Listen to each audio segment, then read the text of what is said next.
भेड़िए का गाना। एक भेड़िया भेड़ के एक बच्चे को मुंह में दबाए जा रहा था। भेड़ का बच्चा रास्ते में कहने लगा, मैं जानता हूं कि अब आप मुझे खाए बगैर नहीं छोड़ेंगे, मगर इससे पहले कि आप मुझे खाएं, मैं चाहता हूं कि एक दफा आपका रस भरा गाना सुन लूं। सुना है आप बुलबुल से भी अच्छा गाते हैं, क्या मेहरबानी करके आप मुझे गाना सुनाएंगे? भेड़िया भेड़ के बच्चे की जुबान से अपनी तारीफ सुनकर फूल गया। कहने लगा, अच्छा, अगर तेरी यही ख्वाहिश है तो सुन। ये कहकर भेड़िया गला फाड़ फाड़ कर चिल्लाने लगा।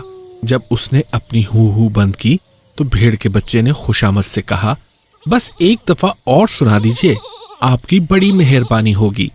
भेड़िया खुश होकर फिर हू करने लगा। उसकी आवाज सुनकर गडरिया और कुत्ते दौड़ पड़े और भेड़िए को अपना गाना खत्म किए बगैर ही भागना पड़ा। गडरिया भेड़ के बच्चे को उठाकर फिर गले में ले आया। इस तरह भेड़ के बच्चे ने अपनी जान बचा ली। इस भेड़िए की तरह बहुत से लोग अपनी झूठी तारीफ से खुश होकर अपना सब कुछ गंवा बैठते हैं और ये नहीं सोचते कि तारीफ करने वाले का मतलब क्या है।